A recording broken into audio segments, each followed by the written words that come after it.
morning. Good morning, ladies and gentlemen. It's a pleasure for me to be here at this platform of DMA. And my talk is going to be about recurrent pregnancy loss. What are the controversies and consensus about recurrent pregnancy loss? अरे यार कहाँ से लूँ?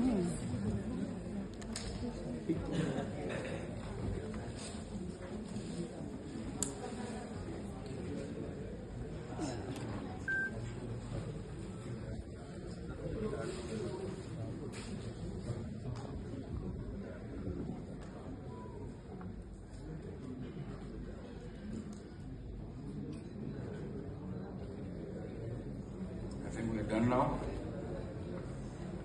That's my topic, recurrent pregnancy loss, what are controversies and consensus. Pregnancy loss is a significant negative life event. All of us know any woman who loses a pregnancy, it's a lot of emotional upheaval, lot of negative feeling in the lifetime, and we are all worried about that. And there is an increasing burden of pregnancy loss in India. When you look at it, 2015, it was almost 9.8%. In 2021, it has increased to 11.9%. So the pregnancy loss is also increasing in Indian population. A miscarriage is defined as a pregnancy which results in death or expulsion of embryo before 20 weeks. 10 to 15% of pregnancy result in a spontaneous miscarriage. We have to remember that spontaneous miscarriage is 10 to 15%, and recurrent miscarriage affect almost 1 to 5% of the pregnant woman. The definition of recurrent pregnancy loss, there have been some controversies. The RCOG say 3 pregnancy losses, while ASHRAE and ASRM say 2 or more clinical pregnancy losses are defined as recurrent pregnancy loss. Ectopic pregnancies and molar pregnancies are not included in this definition. When you talk of pregnancy loss, we have to talk of pregnancy loss excluding molar pregnancies and ectopic pregnancies. It is estimated that less than 5% of women will experience 2 consecutive miscarriages, and 1% will experience more than 3 miscarriages. So recurrent pregnancy has a significant emotional impact on women and their partners. That is the whole thing. Basically, that is a lot of emotional impact on the woman and the partner. This is the etiology of recurrent pregnancy loss. If you look at the chart, almost 40 to 50% remain unexplained, including non-APS and thrombophilias. So genetic factors, anatomical factor, autoimmune infection, endocrine factors constitute the rest of the 60%, 40 to 50% remain unexplained. And the established causes include uterine anomaly, antiphospholipid syndrome, hormonal and metabolic disorder, and other etiologies which have been proposed but still considered controversial, like chronic endometritis, inherited thrombophilia, luteal phase deficiency, and high sperm DNA fragmentation. These are still controversial, but almost half of the cases remain unexplained. And unexplained, there may be some immunological causes like increased Th1 T2 ratio, increased T17 to TRAC ratio, increased cytotoxic antibodies, absence of maternal blocking antibodies. These are all the immunological factors which might be the reason which can explain the unexplained recurrent pregnancy loss. And no apparent causative factor is identified. But you have to remember, when you are counseling a patient with recurrent pregnancy loss, the chance of a future successful pregnancy can exceed 50 to 60%, depending on maternal age and parity. Any woman who has undergone 2 or 3 losses can still have a 50 to 60% chance of conceiving in future.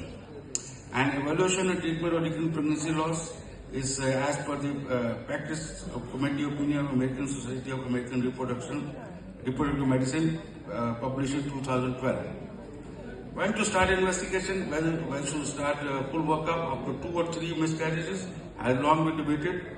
Now, for years it was recommended to wait for 3 miscarriages. However, the results of recent systemic reviews say you can start investigating after 2 losses. And in some cases, you can even start earlier, when the fetal cardiac activity was identified prior to a loss, or when the woman is older than 35 years, or woman is having difficulty in conceiving with the history of infertility. You can start investigating even earlier than 2 losses. Screening for antiphospholipid antibodies, should we screen all patients for antiphospholipid antibodies?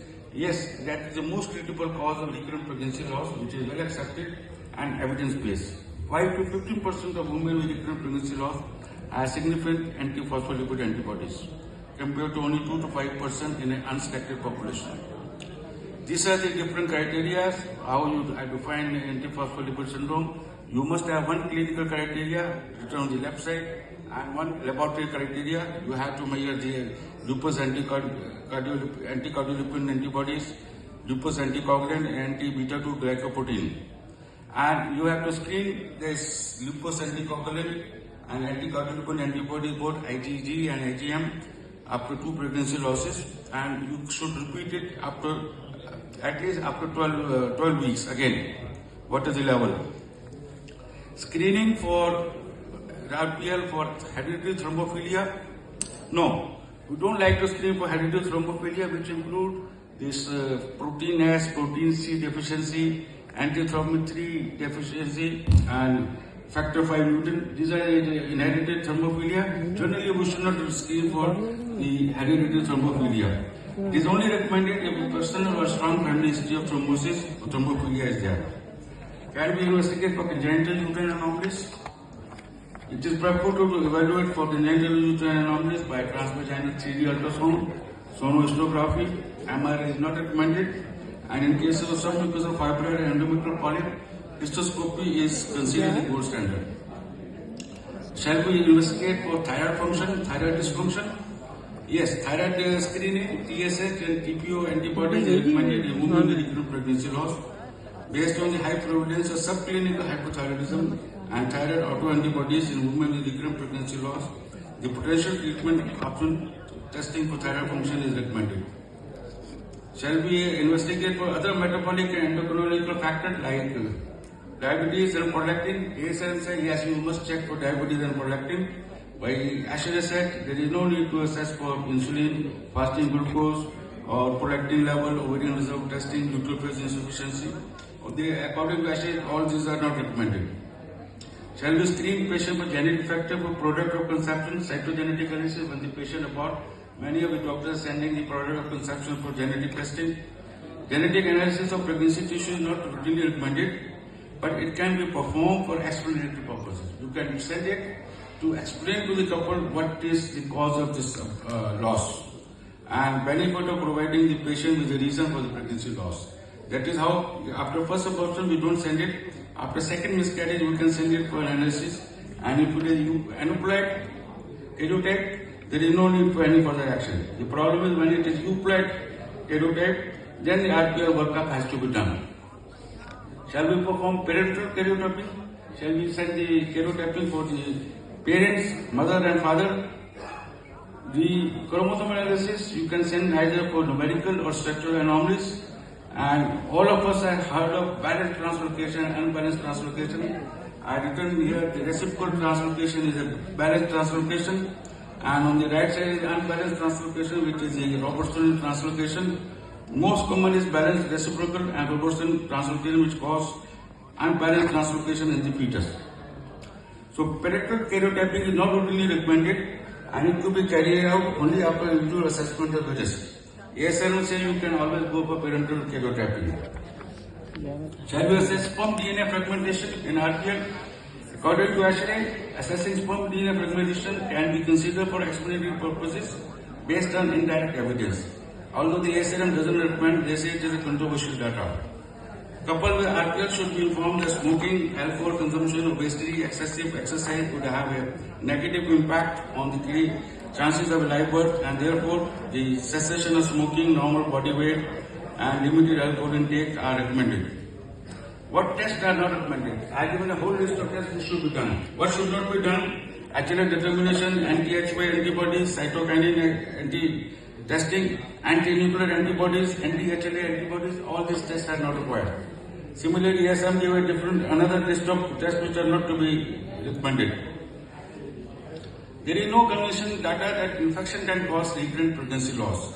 According to the Foxy GCPR published in 2014, Routine screening of torch is unhelpful and it should not be done for investigation of recurrent miscarriage. Hence, torch infections are not responsible for recurrent miscarriage. I want to convey very clearly to the audience. Please don't advise torch to the patient with recurrent pregnancy loss. This torch has no benefit, except the patient is spending money on torch. What is the treatment of recurrent pregnancy loss? The therapeutic treatments are largely based on the data from observational studies and guidelines. And basically it is on the underlying cause of RPL. You would have to give the emotional support. That is the most important factor.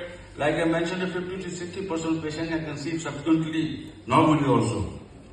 Should we treat for thyroid dysfunction associated with RPL? Yes.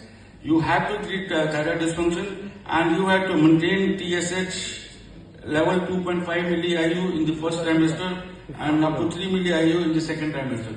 That is recommended. So you have to treat the thyroid dysfunction and give her thyroid electroxin or thyronorm so that the TSH is 2.5 in the first trimester. Based on the vitamin D supplementation, preconception counseling should include general advice to consider prophylactic vitamin D supplementation. APS, yes. Antiphospholipid syndrome, you have to give aspirin, prophylactic dose of heparin. We are using low molecular weight heparin, 40 milligram subcutaneous every. The therapeutic dose is 1 milligram per kg BID or 1.5 milligram per kg daily. What we are using is aspirin and prophylactic dose of heparin. According to the RCOG, the antenatal prophylactic dose of low molecular weight is as per the weight. The less than 50 kg, 20 milligram. Mostly our patients are between 50 to 90 kg, so we are giving 40 milligram daily. Should we treat inherited thrombophilia? Thrombophilia? Generally, no. But it is not recommended to treat inherited thrombophilia. However, the survey done in USA showed that 46% of the patients with a single loss of less than 20 weeks were inherited thrombophilia and vast majority use heparin in such cases. That is what also we are also using in our center. We are also using heparin in such cases. Shall we treat all congenital uterine malformation in case of RPL? Yes. For a separate uterus, or we should have a surgical treatment correction. However, the effect of correction on fertility and the chance of pregnancy after surgery is still unclear. The correction of septal uterus in a beneficial effect, and it has been published in 2014 and 2021 that histoscopic removal of septum seems to reduce the probability of spontaneous abortion. However, there was another small RCT published in 2021. They said there is histoscopic septal resection doesn't improve the reproductive outcome. The ASHA recommendation in 23 came. They were very clear that only one RCT published regarding histoscopic septal resection, but otherwise most of the people are doing septal resection. About other anomalies, metroplasty is not recommended for bicornular uterus. Uterine resistance section is not recommended for unicornular uterus. So all these other abnormalities, you don't have to do any surgical correction. Only septal uterus you can remove the septum. The parental karyotyping, how can you manage the abnormality in the parental karyotyping? You have to have a counseling, genetic counseling. That is important. The patient, the parental karyotyping is abnormal, send the patient for genetic counseling. Treatment for RPL, other causes, if there is a history of recurrent second trimester abortion attributed to cervical recurrence, you can put a circlage. If there is a mere factors, cessation of smoking, abnormal body weight, limited alcohol intake, if it is RPL hyperprolactinemia, bromocriptine is started, PCOS with RPL, insufficient evidence to recommend metformin, and suspected immunological dysfunction, immunological treatment might be given. Consensus is lower miscarriage and higher live birth rate are found in 8 studies that use synthetic progesterone during the course of pregnancy. And the PRISM trial in 2019 also say that you can use progesterone and it gives you better outcome. PRISM and PROMISE trial found a small but a positive treatment effect that depended upon the number of miscarriages. Actually, in 2023 came out, you can start vaginal progesterone even in the luteal phase. That is the one before pregnancy is detected. You can start progesterone in the luteal phase, and that gives you a better outcome of the pregnancy. Unexplained infertility, you can again give anticoagulant, antibiotics, supportive care, and अब उस progesterone. पर जाएंगे हम लोग. What immunomodulatory treatment we are using is preconceptional, aspirin, prednisolone, lymphocytic immunotherapy therapy, immunoglobulins, low molecular weight, progesterone, hydroxychloroquine. But ASHRAE has come out with very clear guidelines which therapeutic intervention should be offered. According to ASHRAE, lead therapy, intravenous immunoglobulin, glucocorticoids, heparin, low-dose aspirin, low-dose folic acid, vaginal progesterone, all these are not recommended. They are look at the strong recommendation, they are not recommended. And similarly, there is insufficient evidence to recommend GCF, and there is no evidence to recommend endometrial scratching. So all these procedures, as I say, there is no need. This has been proven by the guideline group that they are no benefit to the patient. Environmental and psychological factor, that is very important. The concept of tender loving care, and International Society recommend offering supportive care and daddy clinic to couple with recurrent pregnancy loss. In many of the countries like England and USA, there are specialized clinics of recurrent pregnancy loss. I am very sure in the course of time, also in India, we are going to have a recurrent pregnancy loss clinic where patient can go and get proper evaluation. The key message is, dysbiotic endometrial microbiota might be a novel risk factor. This is a dysbiotic endometrial microbiota. It might be a novel risk factor of recurrent pregnancy, a condition that is currently remain unexplained after standard examination. These days we are putting more focus on the uterine microbiota, the endometrial microbiota, and we might have a future thought about it, how to go about treat this dysfunction. This is my last slide. Summary of ASHRAE 23 recommendation. What is recommended is to check for antiphospholipid antibodies, give treatment with aspirin and prophylactic dose of heparin. For thyroid dysfunction, you have to give the thyroid medicine. For uterine abnormality, effect of surgery is insufficient, evidence-based. But if a septal uterus, you can dissect the septum. There are these other middle this thing. There is still no clear benefit like genetic testing, immunological testing, sperm and DNA fragmentation, and what are not recommended is screening for hereditary thrombophilia, other immunological causes, and metabolic and hormonal tests. So what is recommended is antiphospholipid antibodies, thyroid dysfunction, and uterine abnormalities. Thank you very much. मैं दे देती हूँ phone.